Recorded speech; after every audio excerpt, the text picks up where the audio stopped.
Recent একটা video আমার সামনে এসেছে যে চুয়াডাঙ্গা সম্ভবত মেয়েটার কবর দিতে দেয় নাই। তো এইরকম একটা কথা বলেছে যে মেয়েটা টিকটক করতো, অশালীনভাবে চলাফেরা করতো, তার পরিবারের নামেও অনেক কথা বলেছে যে তার পরিবার নাকি বলে নেশা বিক্রি করতো।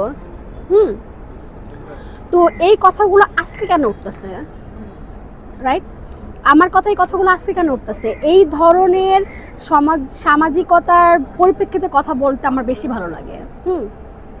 যে মেয়েটা বেঁচে ছিল সে মেয়েটা, আমি দেখেছি মেয়েটা সুইসাইড করেছে, যে কোনো কারণবশত মেয়েটা সুইসাইড করেছে।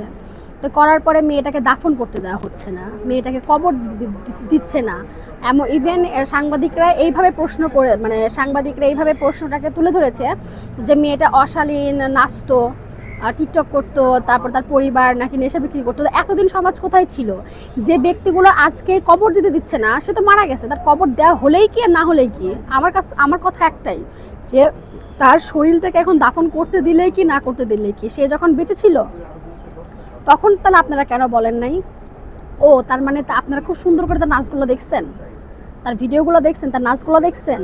এখন সে মারা গেছে, এখন এই মারা যাওয়াটাকে কেন্দ্র করে একটা কিভাবে একটা বিশৃঙ্খলা করা যায়, পরিবেশটাকে নষ্ট করা যায়, সেটাই করতেছেন।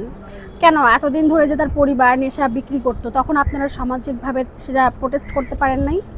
কেন পারেন নাই? আজকে কেন এই কথাগুলো আজকে মিডিয়ার সামনে আসতেছে? আর কিছু কিছু হলুদ সাংবাদিকরা আছে, মানে সুন্দর করে এই প্রতিবেদনটা সবার সামনে তুলে ধরতেছে যে কি, যে সে টিকটকার ছিল যেন তাকে দাফন করতে দিচ্ছে না।